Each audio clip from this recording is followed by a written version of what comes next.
Good afternoon, welcome to the plantation. I'm your host, Master Gabriel.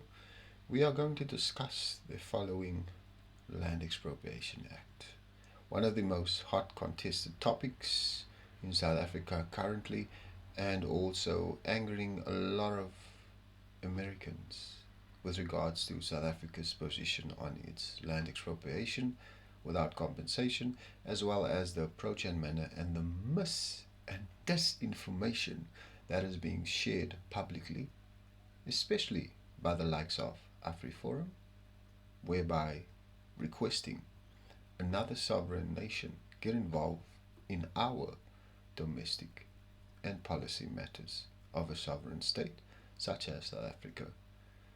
Those are grounds for treason because you cannot enforce another sovereign state to meddle in the affairs of another sovereign state without any legal reason or without any cause. There's a reason why we have the Constitution in South Africa, and there's a reason why we have particular laws, whether that be bylaws or national acts or amendments whatsoever or bills, etc. There's a reason why we have all these things because just imagine America intervening in the affairs of South Africa and then telling South Africa what they need to do with regards to land expropriation. Just imagine that level of shit in your country. And just imagine the level of imperialistic nature that follows such a request that people have the audacity to actually go onto a platform and go public and request the support from the United States to get their asses involved in our affairs. We will not be bullied. Just like our president said, we will not be bullied. So therefore, as a proud South African, I will not be bullied, and neither do I expect Americans to bully us just because of a little expropriation. Now I'm going to break down and dissect what land expropriation is all about according to the Act and also explain what these particulars mean for South Africans.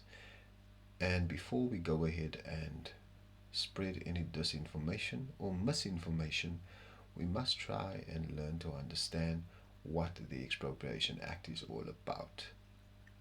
Now, as I'm about to continue, I'm going to share this. Remember, all the opinions on this platform and all the opinions of my viewers, I do suggest that these opinions do not form part of the plantation community, and everyone's opinion and matter and statement that is shared and conveyed in any form whatsoever is entirely the expression and the opinion of the viewers, and that doesn't represent the plantation community.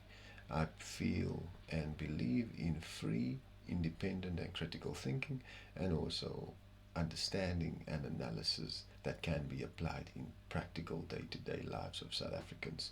That is what I firmly believe in. So any opinions that are shared on here does not represent that of the plantation community. So back to the Act. What is land expropriation? Now, page 2 of the Expropriation Act clearly defines what is land expropriation.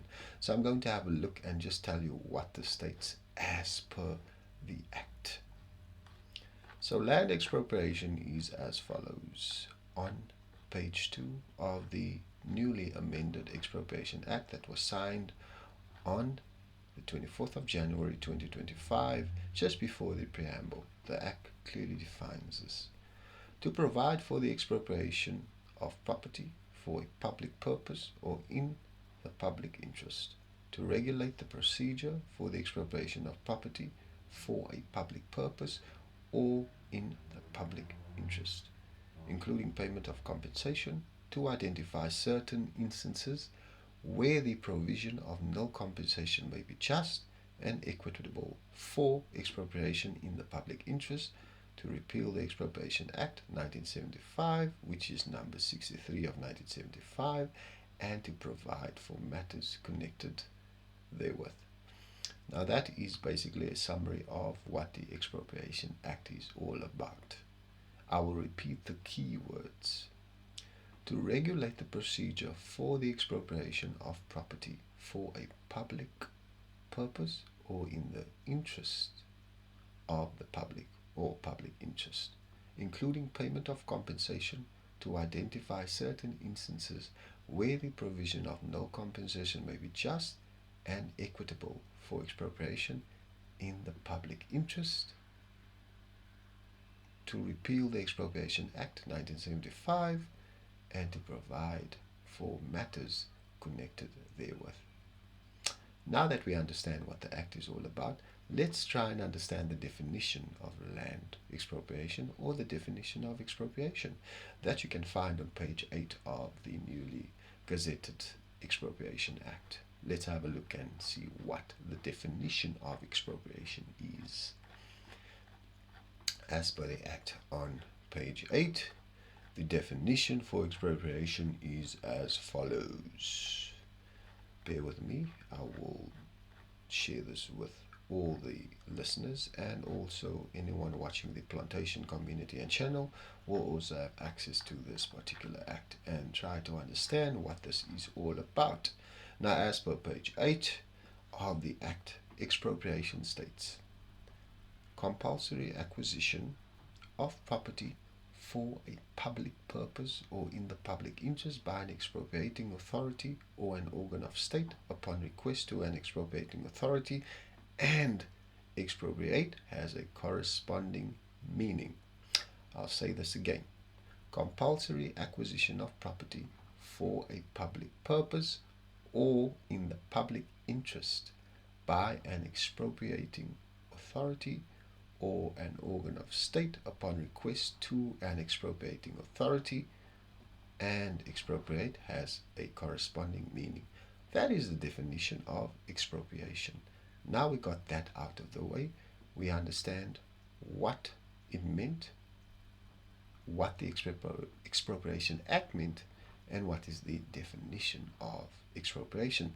Just like it states in the Expropriation Act what it is all about, those key words: acquisition of property for a public purpose or in the realms or in the confines of public interest. So if there is a public interest and a need for something critical that the government could build, for example, schools are in the public interest of South Africa. Now, if land is identified for building of schools, that means the organ of the state or the state itself can expropriate that particular land where the need is for schooling, which is, of course, in the public interest. Remember, we have our national interest. Now, public interest, education is big in South Africa because we're trying to elevate and also improve the state of our education. There is a need for more schools to be built that can educate our children. Now, in the need of public interest, this would be expropriation taking place.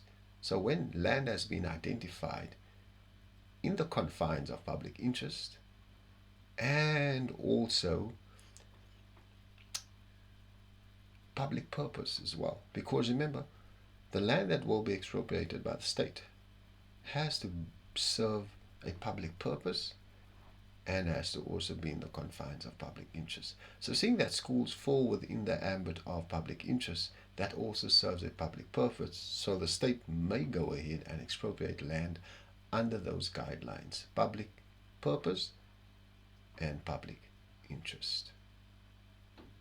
Now we got that out of the way, let's move to this particular part of land expropriation.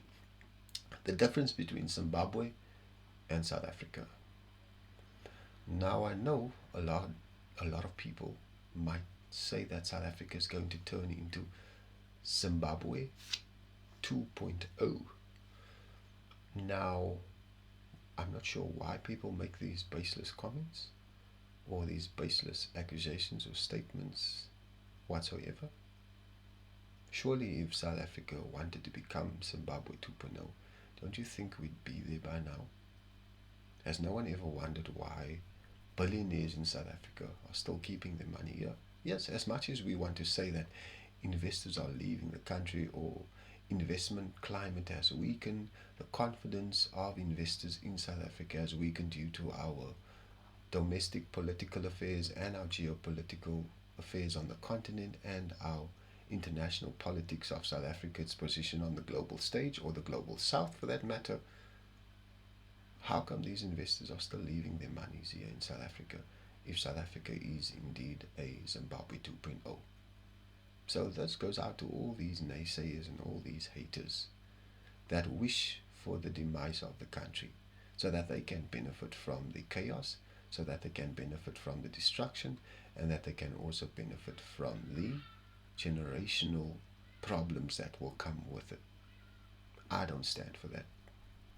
In all means, if land was acquired illegitimately through conquest, then by all means return the land unto the people that belong to that land firstly.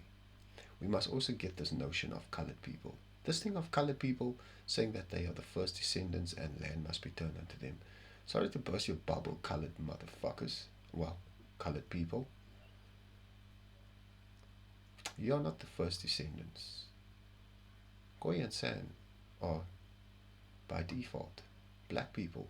And I'm not sure why colored people have a problem announcing themselves as black, because we all are black. Whether we like it or not, we are all black.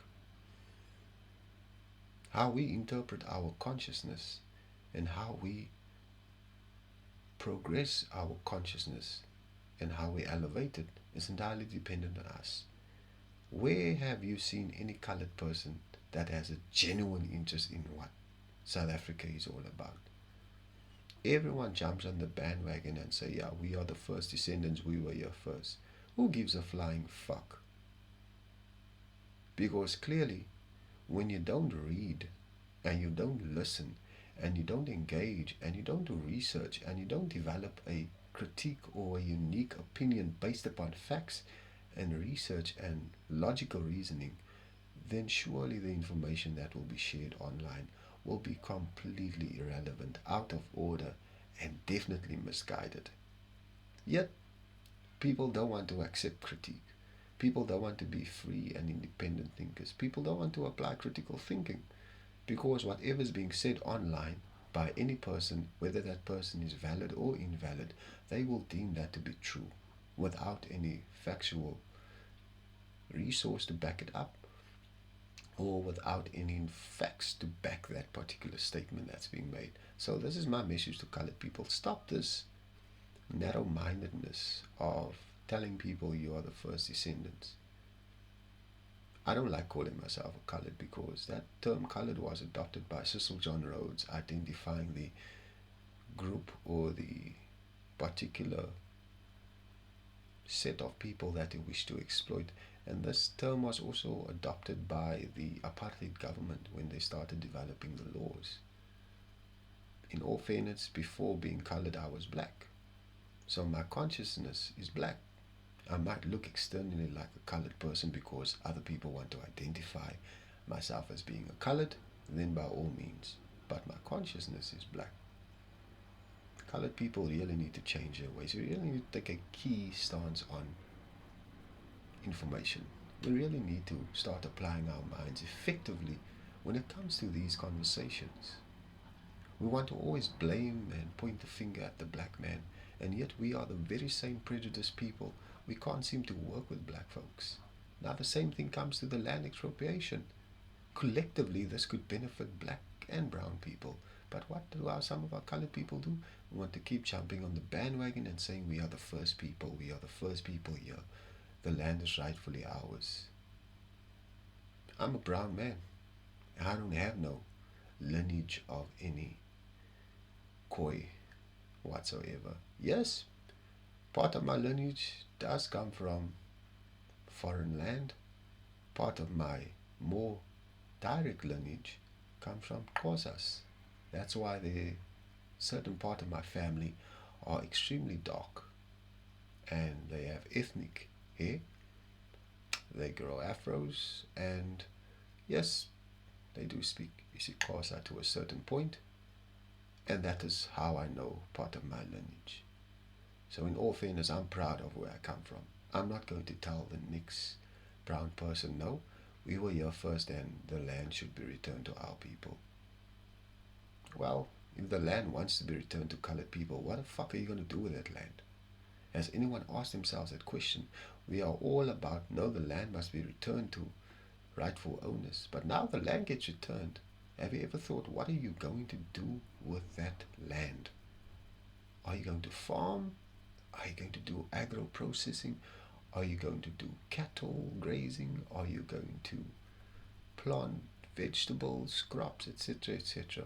All of that needs to be taken into account before we actually point a finger and say the land must be returned to the rightful first descendants.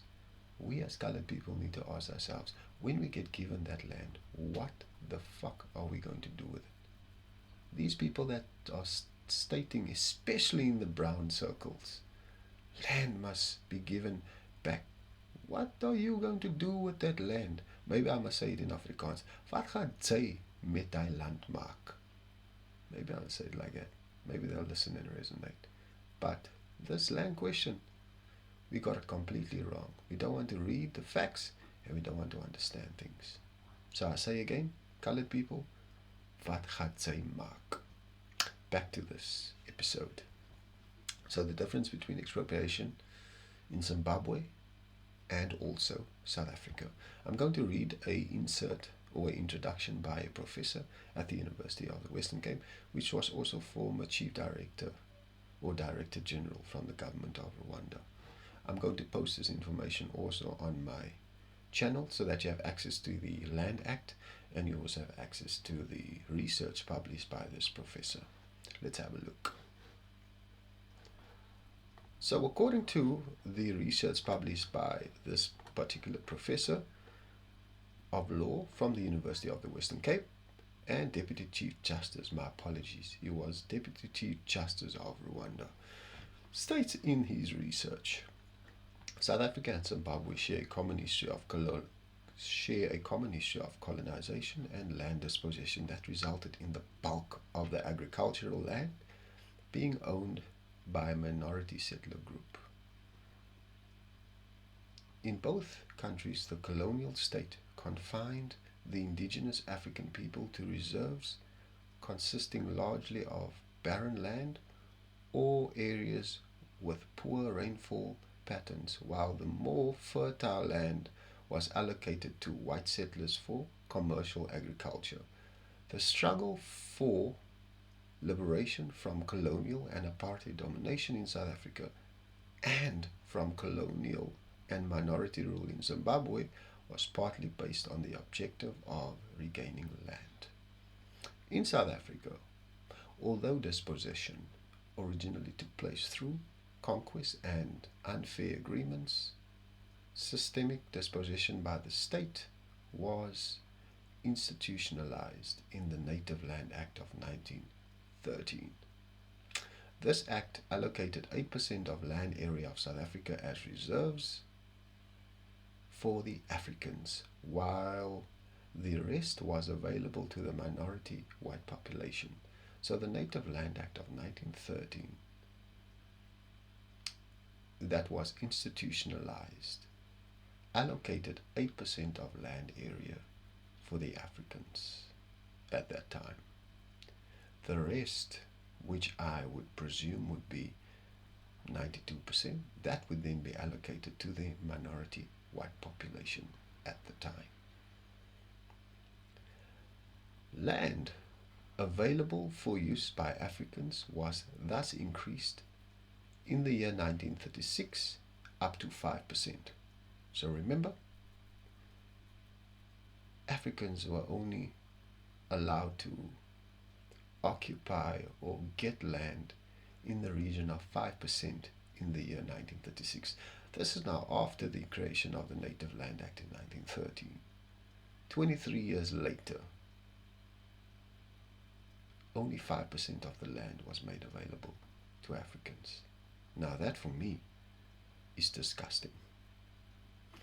This act allocated 8% of the land area of South Africa as reserves for the Africans, while the rest was available to the minority white population. Land available for use by Africans was then increased by 5% in 1936, bringing the total to 13% of the total area of South Africa. So remember, when that increment shift only a mere 5%, that brought the total land available for Africans up to 13% of the total area of South Africa. Remember, they were only given 5% of the land in 1936. Now that 5% move then created an equivalent of 13% of the landmass of South Africa at the particular time. That is, of course, in the year 1936. Now think of it like this. You've got the majority of the population of South Africa historically confined to a space that has a landmass that only covers 13% of South Africa. Now just think of the maths involved here. The majority of the population confined to a space that's equivalent to 13% of the landmass of South Africa. That is completely diabolic, and that definitely was done with intent. Now, upon that, land available for use by Africans was increased by 5%, like I mentioned, in 1936, bringing the total to 13% of the total area of South Africa. This meant that 80% of the population was confined to 13% of land space or landmass in South Africa, while 20%, which is a minority group at the time in South Africa, owned over 80% of the land. That means 20%, which represented a minority in South Africa in 1936, that minority group owned 80% of South Africa's land beyond that point. This, I'm not sure, I think this appointment of land continued until the end of apartheid in the early 1990s and remains virtually unchanged.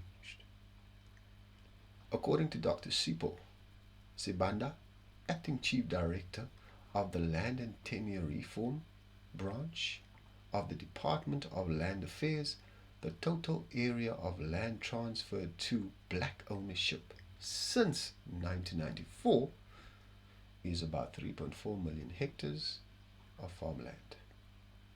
This figure includes land delivered through restitution, redistribution, and state land. In Zimbabwe, the same pattern was followed, while much of the land was obtained by the European settlers through conquest. The Native Reserves Order in Council of 1898 formalized the appointment of land by setting up reserves for the Africans. The reserves were set up in low potential areas, which subsequently became communal areas. In 1914, the appointment of land was such that 3% of the population controlled 75% of the land, while 97% were confined to 23% of the land. The Land Apportionment Act of 1930 formalized the division of land into European areas, 49 million acres for a population of 50,000 whites. 49 million acres for a population of 50,000 whites. This is according to the Land Apportionment Act of 1930. And native reserves, 29 million acres for a population of 1.1 million Africans. While some land was added to the reserves in 1952 and 1967 respectively, at the time of independence in 1980, the majority of Africans were still crowded in the communal areas, occupying 41.41% of the land. The liberation struggles in both countries were not won through armed struggle, but ended in negotiated settlements, which necessitated compromises on the issue of land, whereas the hopes of the indigenous populations were that on liberation they would regain the land. The negotiated settlements left the status quo with respect to land largely unchanged, though making provisions for gradual acquisition of land by the state for redistribution. Now we understand, since 1913 up until 1936, as well as the Land Apportionment Act of 1930, we can see that the land redistribution and the land acquisition has been at a slow pace for Africans, because you cannot have close to 80% of the population still only having access or basically spread across 13% of the land mass. This is what they could acquire at the time. And then you've got a minority group, 20%, which basically owns 80% of land in South Africa at the time. That to me is completely skewed. Now I could understand the reason for the state wanting to enforce expropriation without compensation. Now that we understood the differences between Zimbabwe and South Africa's land reform and laws, we can learn now and fully consciously be aware that South Africa cannot be Zimbabwe 2.0 under any circumstances. And also with regards to our land reform policies, it's not the same like Zimbabwe. As stated by the professor in his introduction that I read to you a few minutes ago, it clearly defines the differences between South Africa. And remember, land was not gained through armed struggles. It was done through conquest. So now we need to understand the end of this resulted in negotiated settlements on the premise of the land shall be returned to the people, or should I say its rightful owners. But as part of that negotiated settlement, that Native Land Act then remained unchanged until 1994, when South Africa became a democracy. So now we also understand that lies were being told to whomever was negotiating for land redistribution in South Africa with the apartheid government at the time, because clearly, as the professor states, it was not done through armed conflict. Yes, the colonialists did require or acquire the land through conquest. However, we must also understand what was compromised and what was promised at the negotiating table never materialized. So those were lies. That's why the professor made it clear that there was a compromisation on land. Because if you promise that the land shall be returned to its rightful owners and to the rightful people, how come was that not done at the end of apartheid? Yet the Native Land Act remained unchanged. So now we can understand all the lies and all the garbage that was promised at the negotiating table. And I stand for my fellow South Africans. If you are a descendant and if you are part of the redistribution program and you should be acquiring land rightfully, by all means, I would gladly say the state needs to go ahead with that and expropriate.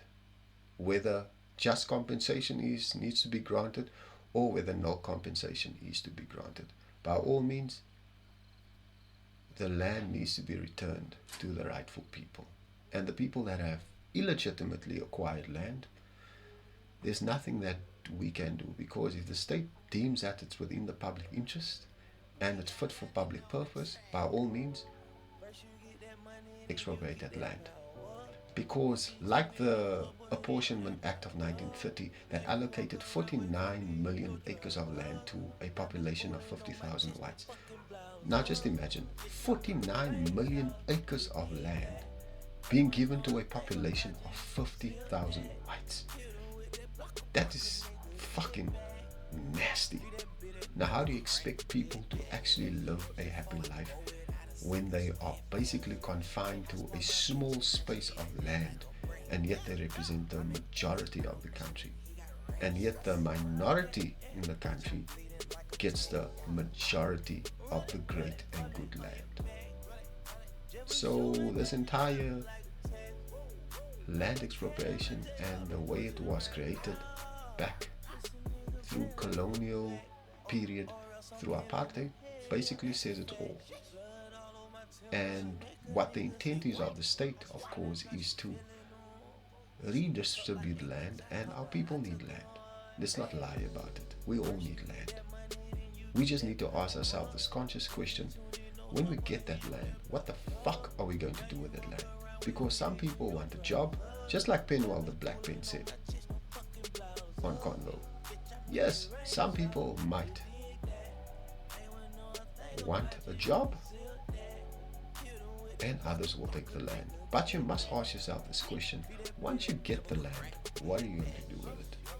Yes, there are various avenues, there are various things that you can do with land, but remember, you need to also be smart about it, because now the government gives you that land and they expropriate it in the interest of the public, of course, and in the interest of public purpose. Whether compensation will be given or no compensation will be made available. We must ask ourselves this question: what are we going to do with the land? Maybe pose this question to your friends, to the people of the plantation community as well. I'd like you to engage on my platform. And would you rather prefer taking a job of 30,000 Rand a month, or would you rather want a piece of land? This question was also asked on Penwell the Black Pen. I'm just stretching out this to my community as well. Would you rather want a piece of land, or would you rather take a job that pays 30,000 a month? You choose. You can post your response in the comments. I'd gladly appreciate it. Once again, thank you for watching, thank you for listening, and thank you for visiting the motherfucking plantation.